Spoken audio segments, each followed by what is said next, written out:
All right. Hey, we are live. Welcome to the show. Thank you so much for coming today. Great to see you. It is what is shaping up looking out the window here, high above town square in beautiful Plymouth. It seems to be shaping up as a beautiful sunny afternoon, partly cloudy, mostly sunny. Let's keep on the good side. We've had a stretch of like 53-degree days, and apparently that's going to be over tomorrow. 70 something, Sunday 70 something. Going to be a nice, beautiful spring weekend. Spring is finally here, thank God.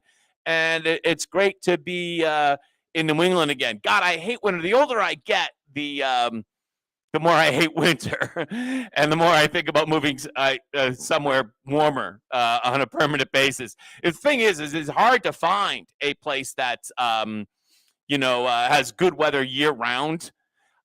They're very San Diego, Hawaii, but also looking for like a no income tax state. So those aren't many. Everyone's moving to Florida, right? Tennessee, Wyoming's beautiful, but they cut that winter. So yeah, we'll talk about that probably some other episode. Today, we have a very interesting story um, that sounds very, very familiar. Today, we have a very interesting story that sounds very, very familiar. Let's bring it up for you on the screen. UK Berkeley scholar apologizes for being white after identifying as Native American. Berkeley academic Elizabeth Hoover, her name's Elizabeth. Who else do I? It sounds starting to sound familiar to you.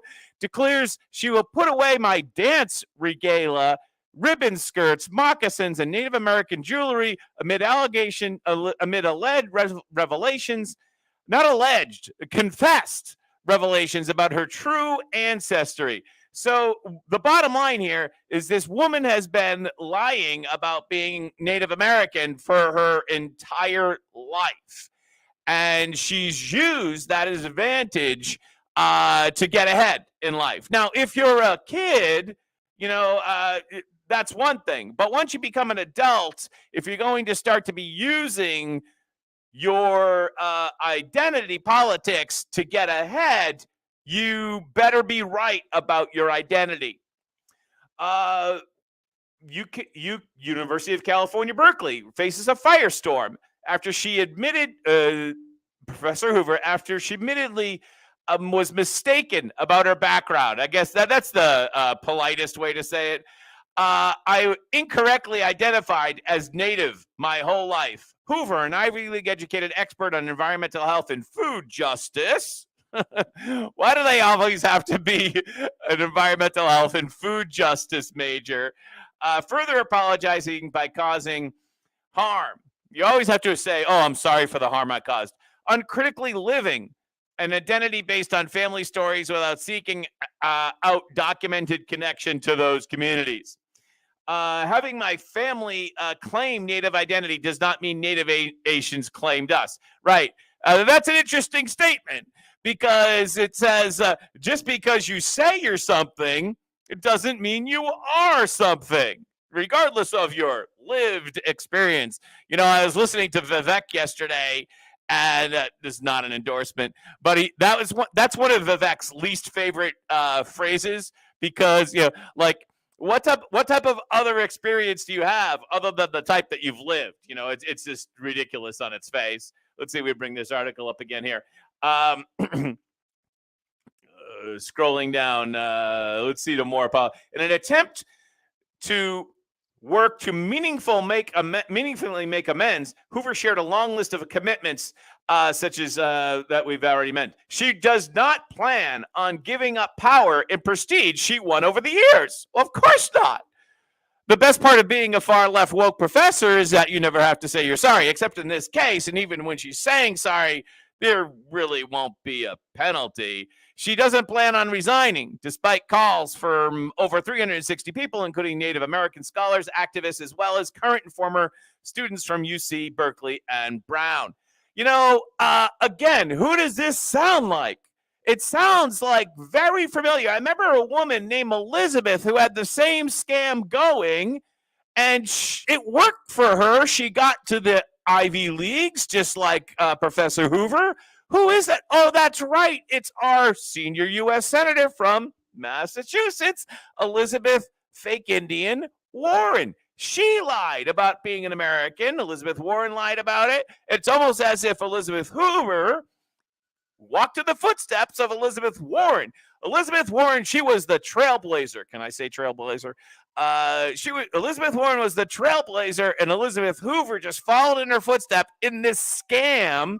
Sorry, ambulance going by. I don't know if you can hear that. It followed this scam about pretending to be a fake Indian in order to get by. She's not going to resign. Of course not. In 2021, Hoover's name was added to the alleged pretendian list. I imagine Elizabeth Warren is at the top, or was at the top at one time.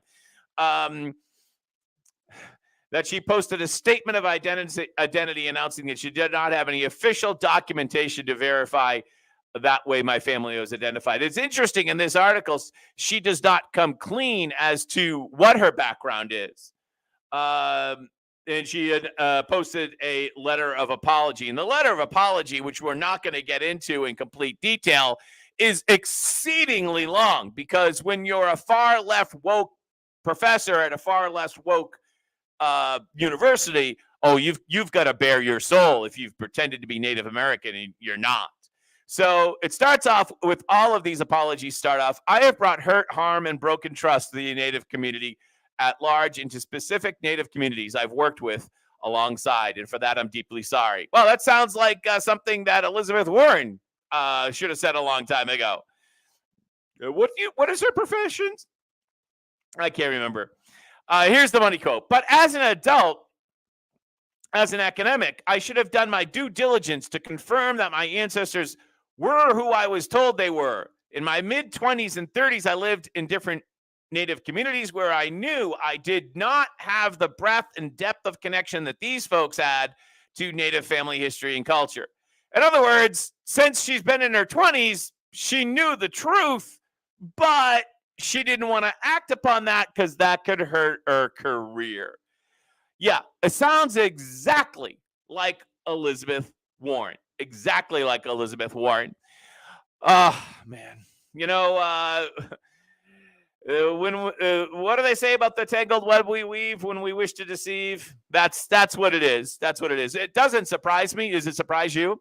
You know, I would again forgive her for anything that she under this misconception was she was a young kid. You're 4 or 5, and your parents say, "Hey, you're from Panama, or you're from wherever. You're from Peru, or what? Okay, mom. Okay, dad. That's where we're from." Remember, just because you're from someplace doesn't mean you're a particular shade of skin color. You could be from Africa and be as white as I am, right? It's totally possible. You know, it is true. You can be, since I mentioned Peru, you can be Peruvian and be ancestrally Japanese. There's actually a significant Japanese culture in Peru. Who knew? But in fact, I think even they had like a prime minister that was Japanese ancestry, but he was the Peruvian prime minister. Yeah, so it's possible. So people come from different, there's all sorts of, interesting combinations that way. So like for me, like my parents told me I was Irish. Okay. I'm Irish. I believe that when I was a kid. And as time went on, I knew my grandparents. They were born in great-grandparents, I should say. My great-grandparents, they were born in Ireland.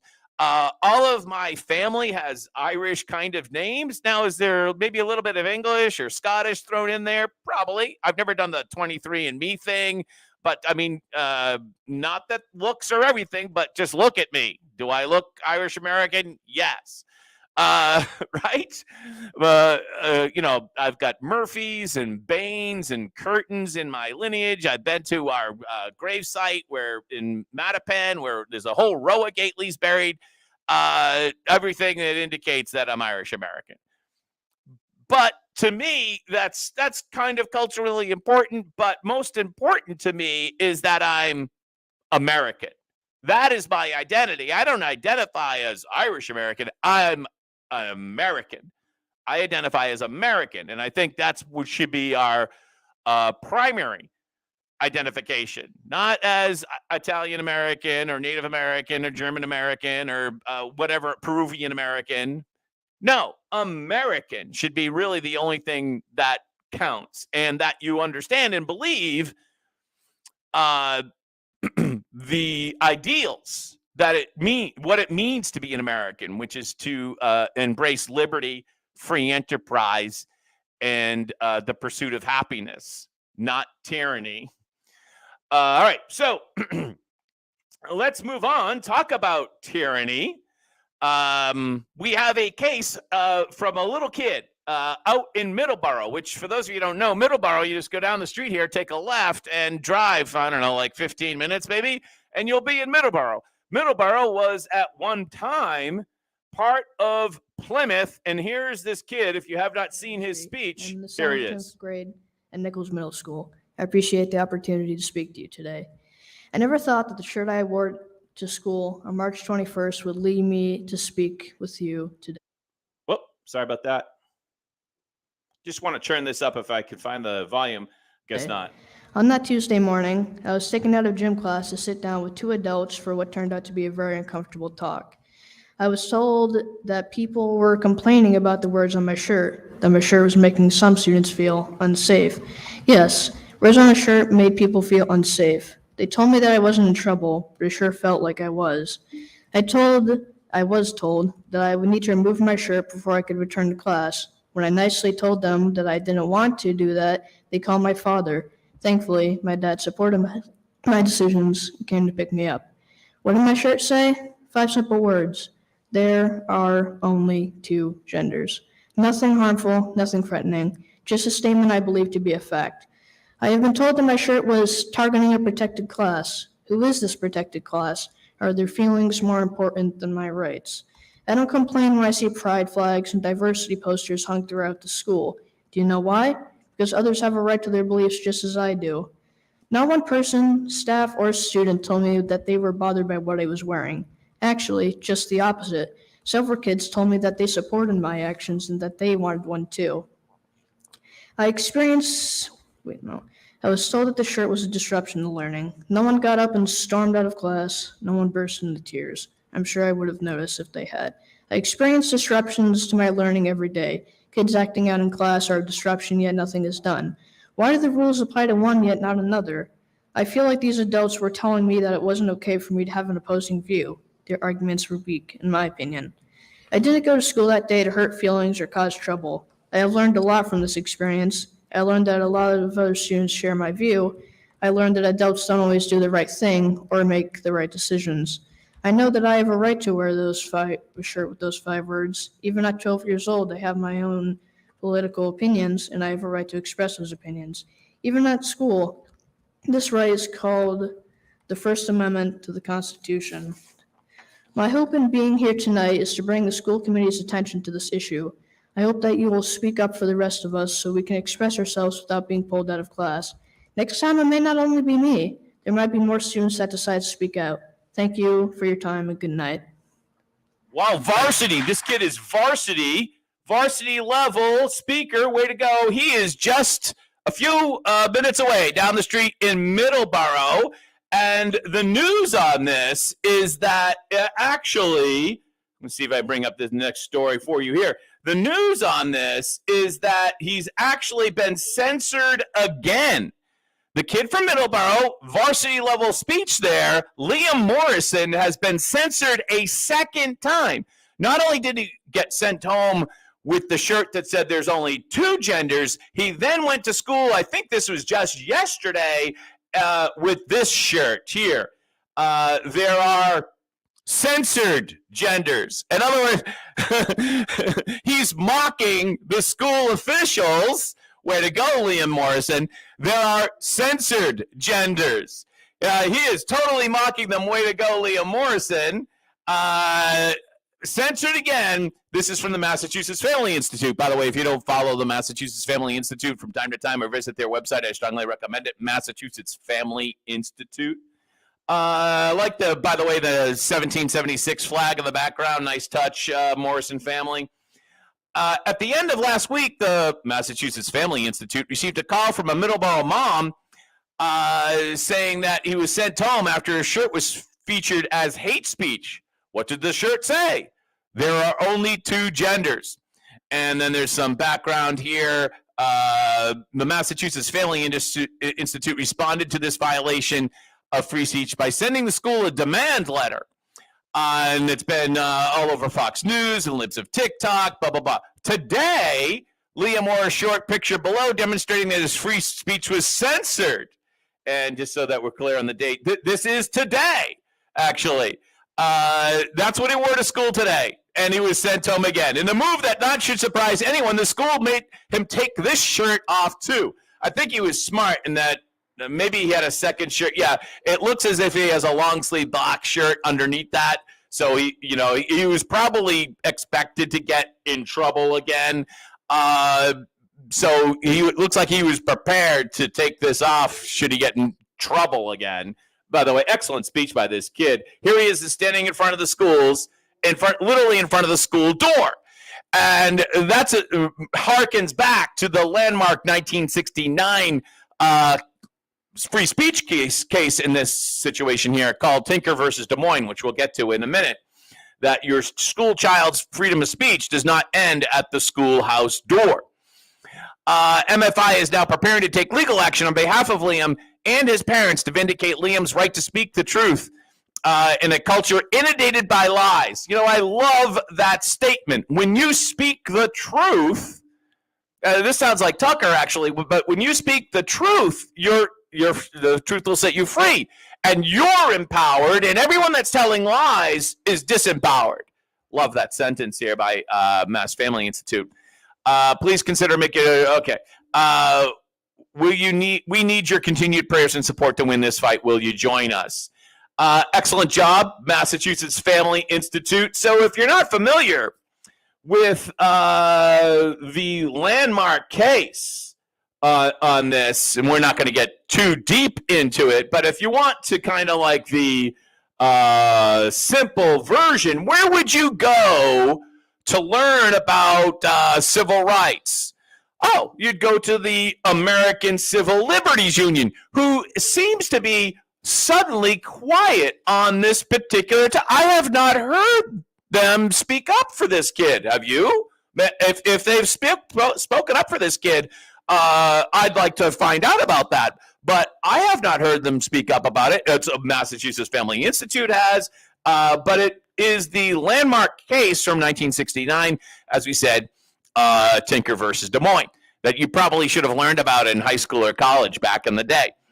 That students do not, quote, shed their constitutional rights to freedom of speech or expression at the schoolhouse gate. Hence the picture of him standing right in front of the door.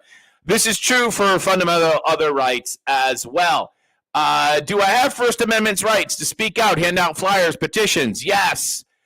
As long as it doesn't violate school policies that don't hinge on the message expressed. So in other words, if the school wants to say they're going to ban all hats, well, that's a universal rule, and that's fine. The school can do that. But what the school can't do is say hats with the I'm just going to make up something, Major League Baseball hats, those are okay, but NASCAR hats, those are bad. You can't make a rule that does that. Nope, you can't do that at all. So schools have rules that have nothing to do with expression, right? Outside of school, you can enjoy the same rights to protest and speak out as just about anybody else. For instance, courts have upheld students' rights to wear things like anti-war armband, which, if I remember, that's what the Tinker versus Des Moines case was all about. An armband opposing the right to get an abortion.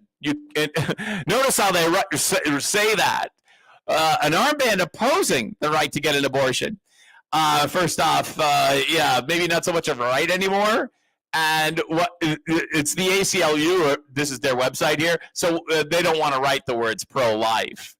And a shirt supporting LGBTQ community. So according to the ACLU, you should be able to wear a shirt supporting the LGBTQ community, but it seems fairly uncertain of whether or not you can wear a shirt that says there are only two genders, or even a shirt that says, as this kid's shirt said, there are censored genders. By the way, I wonder how he got these shirts so quickly. Maybe he just made them up at home or something. I don't know.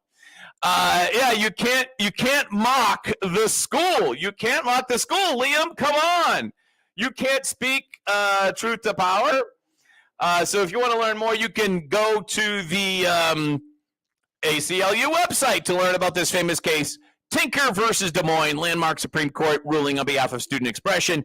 That is Beth Tinker right there in the picture, and you can see her many years later. I think that's her mom there, and I believe she's wearing a armband to protest the Vietnam War in 1969. She was a 13-year-old high school student. Actually, in 1965, the case didn't get decided until 69. Excellent case. Good work, Liam Morrison. From nearby Middleborough, you've made world news, and you were exceptional speaker in front of the school committee not that long ago. You've got a bright future. Way to go in Middleborough. All right, hey, here's the good news. Bless her heart, Miss Walensky, Dr. Lewinsky, or whatever her name is, will not be down for, well, she'll be down for breakfast, but she'll be gone from the CDC by June 30th. Woo-hoo! You know, why don't you just quit now? Why wait? Right? The nice weather is coming, Rochelle, and you could just get out of here now. Right? Why wait? Citing pandemic transition. Oh, is that what it is? Is that what it is? You're citing the pandemic transition. Okay. Submitted a resignation Friday saying the waning of COVID pandemic was a good time to make the transition. Bless her heart. She'll be gone June 30th. And an interim director wasn't immediate sent. She said named. She sent a letter to Joe Biden and announced the decision at a CDC staff meeting. She's 54 and she's been director for a little over 2 years. So that's good news, I would say. Very nice news. Now, the mask mandate and the emergency officially ends May 11th. That's also when Title 42 ends. And most of the hospitals around here are planning to go, oh my God, no, they're going to go mask optional. They're going to go mask optional, most of the hospitals. Now, you could still wear your mask if you want to. And I think that falls into two categories. There are, one, people that have legitimate healthcare concerns, like they're severely ill. They should probably be wearing their mask not only for COVID, but for probably a bunch of other things. And then there's the ones that I consider like victims. They're psychologically damaged by the fear-mongering of the pandemic. These are the people that you still see walking down the street, perfectly healthy people walking down the street with the mask outside. These are the people that you still see wearing a mask, and we have them here in Massachusetts when they're driving in the car by themselves. So if you still want to wear a mask, knock yourself out. Massachusetts hospitals will lift the requirements for all patients, visitors, and employees to wear face masks and stop the spread. Next week, May 11th, woo-hoo! Finally, this office has always been a mask-free zone, and it will continue to be a mask-free zone. I don't know if you can tell, but I've mentioned this before. There's the sign that I stole from downtown Plymouth here. We had a mandatory outdoor mask mandate in downtown Plymouth. And of course, I stole the sign. Yeah, and I'm keeping it. Come and get it for my cold dead hands. Yeah, well, what do they say in Texas about the, what is it? Come and get it, I think is the phrase in Texas. Now, the next story I want to bring up to you is imagine getting an offer for an 18% pay raise over 4 years and saying basically we're getting disrespected. Well, that's how it is in Worcester and pretty much everywhere in Massachusetts where the teachers' unions run effectively everything, everything. Worcester officials call for mediator after union rejects contract with an average of 18.3% salary increase. Oh, that's not good. Page crashed. So these teachers have been offered what is effectively $40 million for 4 years, additional $40 million for 4 years in Worcester. Worcester is, I think now, the second largest city in all of Massachusetts, maybe even in all of New England, definitely in Massachusetts. And it has been for a long time. Here we go here. So the Worcester School Committee has had enough, and they filed for a mediator with the Educational Association of Worcester. The offer was for 18% hike. Now, I know inflation is high. I get that. Inflation is high. Over 4 years. Not enough. They've rejected it. They've totally rejected it. That's how it works here in Massachusetts. And not only that, I 100% absolutely positively believe that the teachers union in Worcester will totally, absolutely positively get what they want, right? They'll go to the mediator and they'll absolutely positively get what they want. By the way, just got a comment here. Thank you so much, James. Appreciate your comment. I'm glad you like the show. Let's go, Brandon. Let's go to our next story. Our next story is woman punched on the Green Line for fixing hair near another passenger's lunch, police say. Just another regular day on the MBTA. Incident occurred on Trolley near Packett's Corner, which is near Boston University, according to MBTA police on Tuesday afternoon. MBTA rider is facing charges after allegedly punching another female passenger on the Green Line for fixing her hair near the woman's food.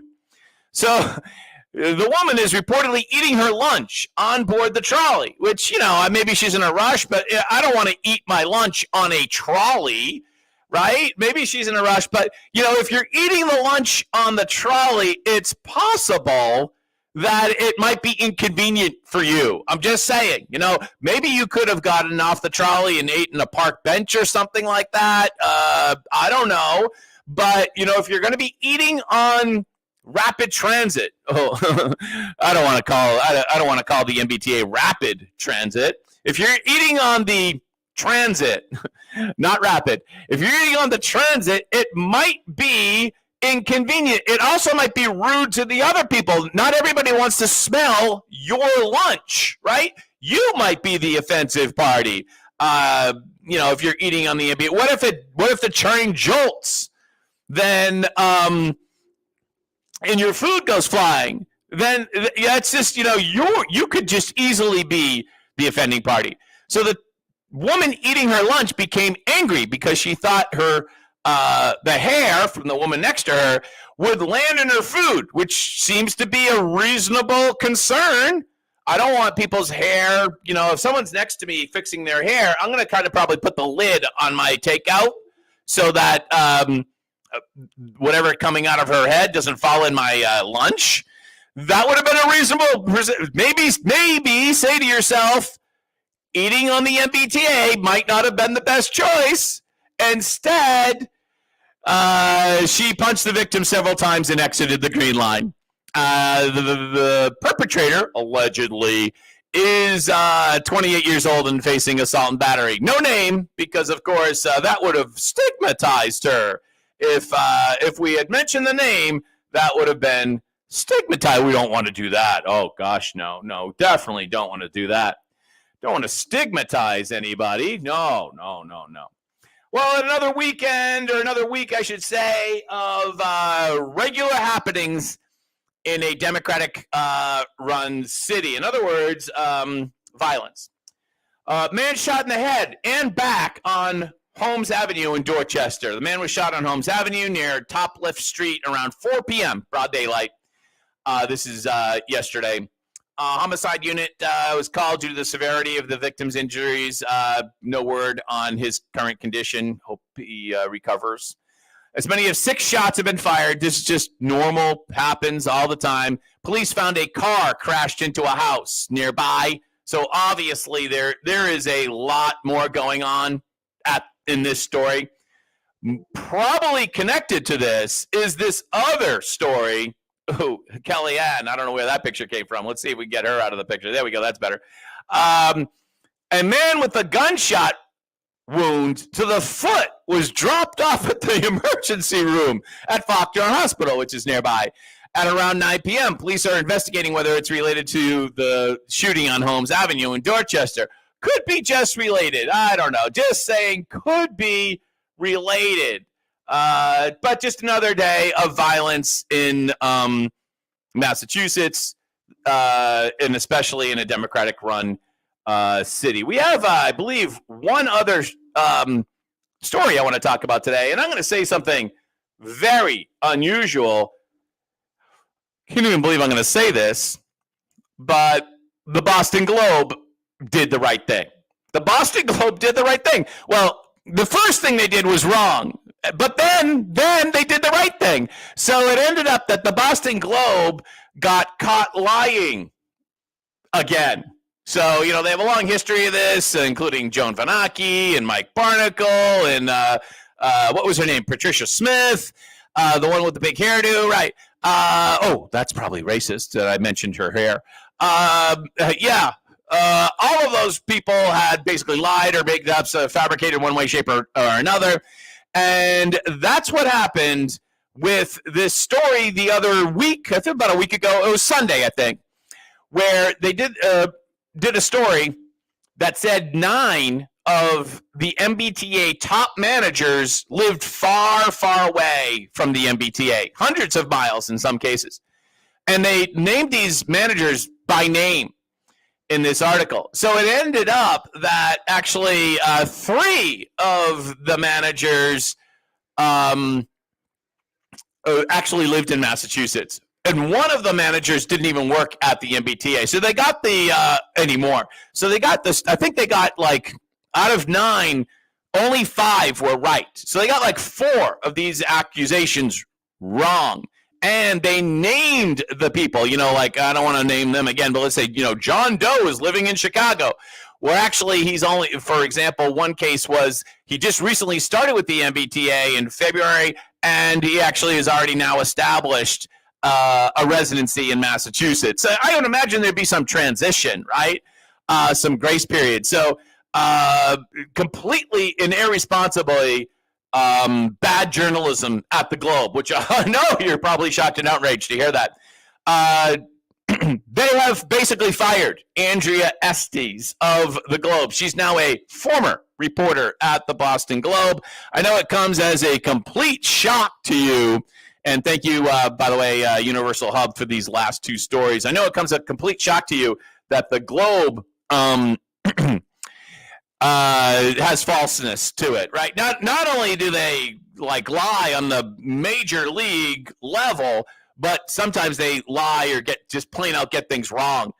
You know, and it's the trust of the journal. It's not surprising that independent journalism is thriving everywhere. In Main Street journalism, people don't have as much trust for it, right? It's in the gutter. It's in the gutter, lower than Biden approval ratings. Because of these things. But it's shocking. When people read something here in Massachusetts, you very often hear them say, well, I read it in the Globe. Well, it was in the Globe. Well, it was in the Globe. It was in the Globe. Oh, it must be true. It was in the Globe. Yeah, not really. Because for decades, the Globe was the Bible. If it got in the Globe, well, it had to be true. Sure. All right, so from Plymouth, America's hometown, I'm John F. Gately. You can call me Jack in Massachusetts. Have a great day. Have a great weekend. Bye-bye.